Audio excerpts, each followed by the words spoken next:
नमस्कार दोस्तों, मैं डॉक्टर विवेकानंद सिंह, ओनर सिद्धि होम्योपैथिक क्लिनिक। आप सबका मेरे यूट्यूब चैनल सिद्धि होम्योपैथी पे बहुत बहुत स्वागत है। दोस्तों, आज का वीडियो बैकएक पे आधारित है, यानी कमर की दर्द। बहुत सारी लोगों को अलग अलग एज ग्रुप में कमर की दर्द की दिक्कत होती है, तो आपको हम बैकएक यानी कमर के दर्द का संभावित कारण बताएंगे और कुछ उसमें होम्योपैथिक दवाइयाँ जो कि बहुत ही इफ़ेक्टिव हैं। तो वीडियो में अंत तक बने रहें। दोस्तों, कमर दर्द के बहुत सारे कारण हैं। इसमें प्रमुख वजह जो होती है, किसी को डिस्क की प्रॉब्लम की वजह से कमर की दर्द की दिक्कत हो सकती है, या फिर किसी को इंजरी यानी चोट लगी हो कमर के हिस्से में, उस वजह से भी बैकएक की दिक्कत हो सकती है। या फिर एडवांस एज में लोगों को, यानी जिनकी एज ज़्यादा है, पुरुष या महिलाओं को, उनको आर्थराइटिस की दिक्कत की होने की वजह से कमर दर्द का दिक्कत होती है। या कभी कभी मसल के स्ट्रेन की वजह से, यानी मसल के खिंचाव की वजह से भी कमर दर्द लंबे समय तक बना रहता है। तो दोस्तों, ये सारी जो है वजहें हैं जिसकी वजह से कमर दर्द की दिक्कत बहुत सारे लोगों में होती है, जिसमें होम्योपैथिक दवाइयाँ जो कि बहुत ही इफ़ेक्टिव हैं, उसके बारे में आपको हम क्रमशः बताते हैं। तो आइए हम शुरू करते हैं दवाइयों के बारे में जानकारी देना आपको। सबसे पहली दवा इसमें है रस्टॉक्स 30 दवा बहुत ही इफ़ेक्टिव है बैकएक के केस में, यानी कमर दर्द के केस में।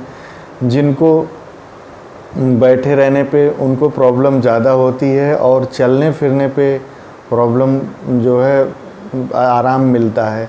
यानी जब वो आराम से बैठे रहते हैं उस टाइम पे कमर का दर्द उनको बहुत ज़्यादा होता है। जब थोड़ा वो चलना स्टार्ट करते हैं और अपना दैनिक काम करने लगते हैं तो उसमें उनको आराम फील होता है। ये मसल स्ट्रेन की वजह से, ज़्यादातर मस्कुलर खिंचाव की वजह से या आर्थराइटिस की वजह से दिक्कत में रस्टॉक्स 30 बहुत ही अच्छी वर्क करती है। रस्टॉक्स 30 दो बूंद 3 बार लेना होता है दिन में। इसको आप डायरेक्ट टंग पे ले सकते हैं, या फिर इसे ग्लोब्यूल में बनवा के डॉक्टर से आप ले सकते हैं। इसी क्रम में दूसरे नंबर की दवा है ब्रोएनिया 30 पावर। ब्रोएनिया बहुत अच्छा वर्क करती है जिनको चलने फिरने में बहुत ज़्यादा डिस्कम्फर्ट यानी बहुत ज़्यादा दिक्कत का सामना करना पड़ता है, लेकिन अगर उनको रेस्ट पोजीशन में रहें, यानी आराम से बैठी रहें, लेटी रहें, तो प्रॉब्लम नहीं होती है। इसमें प्रॉब्लम बहुत ज़्यादा बढ़ती है जब पेशेंट झुक के कोई काम करता है, से जगता है सुबह में, तो उस टाइम पे ब्रोएनिया के पेशेंट को बहुत ज़्यादा प्रॉब्लम होती है। कंप्लेन करता है कि जैसे पीठ पूरा फटती है। इस प्रॉब्लम में ब्रोएनिया बहुत अच्छा वर्क करती है। तो ब्रोएनिया 30 पावर दो बूंद दिन में 3 बार लेना होता है। ये जो है ब्रोएनिया 30 की रेगुलर हमें लेने से 1-2 महीने बहुत अच्छा रिलीफ बैकएक में होता है। इसी क्रम में तीसरी दवा है आर्निका मोंटाना। आर्निका मोंटाना 30 उन पेशेंट्स को दिया जाता है जिनकी इंजरी की हिस्ट्री होती है, यानी उनको कभी पास्ट में इंजरी हुई रहती, कोई चोट लगी होती है रीढ़ की हिस्से में, तो उसमें इंजरी की हिस्ट्री में अगर हम केस लेते हैं कभी कभी, तो उनको चोट पहले उनको बताते हैं कि हमें पहले चोट लगी कभी हुई रहती है, तब उस वजह से अगर बैकएक की दिक्कत होती है तो आर्निका मोंटाना 30 दो बूंद 3 बार चलाने से बहुत अच्छा रिलीफ मिलता है। इसी क्रम में चौथी दवा है काली कार्ब बहुत अच्छा वर्क करती है पोस्ट चाइल्ड बर्थ। जिनको बच्चे जो महिलाएं बच्चे देने के बाद से उनको बैकएक की दिक्कत उभर के आती है सामने, उसमें काली कार्ब बहुत अच्छा वर्क करती है। काली कार्ब के जो है, अगर वॉकिंग के टाइम पे यानी टहलती हैं महिलाएं या चलने फिरने में बताती हैं कि बहुत ज़्यादा दिक्कत होती है, अगर आराम से रहती हैं तो उनको प्रॉब्लम उतनी ज़्यादा नहीं होती है। तो काली कार्ब 30 दो बूंद 3 बार चलाना होता है दिन भर में। इससे बहुत अच्छा रिलीफ मिलता है। इसी क्रम में अगली नंबर की दवा है, यानी 5वें नंबर की दवा हाइपेरिकम 30। हाइपेरिकम 30 भी इंजरी से ही रिलेटेड मेडिसिन है, यानी पास्ट में कोई इंजरी यानी चोट ही लगी रहती है किसी पेशेंट को, तो वो बताता है कि हमें आगे चल के भविष्य में बैकएक।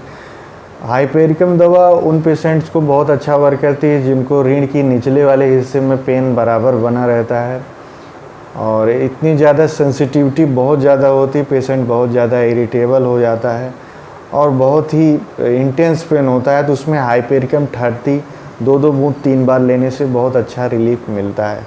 इसी क्रम में 6 नंबर की दवा है Aesculus hip. Aesculus hip 30 power बहुत अच्छा वर्क करती है जिनको पेन जो है हिप तक जाता है, यानी बैक से लेके सैक्रम रीजन से लेके, यानी रीढ़ के निचले वाले हिस्से से लेके और हिप यानी थाई तक पूरा जो है एक्सटेंड करता है पेन लोअर एक्सट्रीमिटीज़ तक। तो उसमें एस्कुलस हिप बहुत अच्छा वर्क करती है। एस्कुलस हिप 30 दवा 2-2 बूंद 3 बार लेने से बहुत अच्छा वर्क करती है ऐसे पेशेंट्स में। इसी क्रम में अगली दवा है मैगफॉस। मैगफॉस का पेशेंट्स की कंप्लेन ज़्यादातर रहती है, वो बताते हैं कि निचले वाले हिस्से से हमारा दर्द जो है वो एक्सट्रीमिटीज़ यानी पैरों में नीचे हिस्से तक बहुत ही शार्प दर्द होता है, और जो है इसमें शूटिंग टाइप में पेन यानी बहुत ही तीक्ष्ण पेन होता है। तो इसमें मैगफॉस 30 बहुत अच्छा वर्क करती है। 30 पावर 2-2 बूंद 3 बार लेना होता है। इसी क्रम में अगली दवा है कोलुसिंथिस, बहुत अच्छा वर्क करती है। मैगफॉस की ही तरह इसकी प्रॉब्लम होती है, यानी जब नीचे वाले हिस्से से लेके और एक्सटेंड करती है पैर के हिस्से में। तो ये कोलुसिंथिस 30 दवा लेफ़्ट हैंड साइड में जो है अगर पेन ज़्यादा रेडिएट होता है पैरों के हिस्से में तो कोलुसिंथिस 30 दवा 2-2 बूंद 3 बार लेना होता है। इससे पेन में काफ़ी हद तक रिलीफ होता है और बैकएक में काफ़ी आराम मिलता है। तो ये सारी जो मेडिसिन्स आपको बताई गई हैं, ये लक्षणों के आधार पर पेशेंट्स को हर इंडिविजुअल में आपको अलग अलग लक्षणों के आधार पर आराम दे सकती हैं। और ये दवाएं अगर आप बेहतर रहेगा किसी निकट अच्छे डॉक्टर से मिल के उससे सारी बातें डिस्कस करके आप जो है अपना उससे ट्रीटमेंट ले सकते हैं, या फिर अगर आपको लगता है कि ये सारे लक्षण हमें सारे मैच करते हैं तो आप खुद से भी किसी आप निकटतम स्टोर से आप होम्योपैथिक दवाएं ले सकते हैं। इसके साथ कुछ आप एक्सरसाइज करें, योग प्राणायाम करें, क्योंकि मेडिसिन के साथ जो है ये सारी चीज़ें बहुत हेल्प करती हैं। तो आशा करता हूँ आपको ये वीडियो बहुत अच्छा लगा होगा। अगर ये वीडियो आपको अच्छा इन्फॉर्मेटिव लगा तो दोस्तों इस वीडियो को लाइक करें, शेयर करें, और हमारे चैनल पर आप नए हैं तो हमारे चैनल को सब्सक्राइब करें। अगला वीडियो हम सर्वाइकल स्पॉन्डिलाइसिस यानी सर्वाइकल पे लेके आएंगे, तो दोस्तों आगे तक हमारे साथ बने रहें। धन्यवाद, नमस्कार।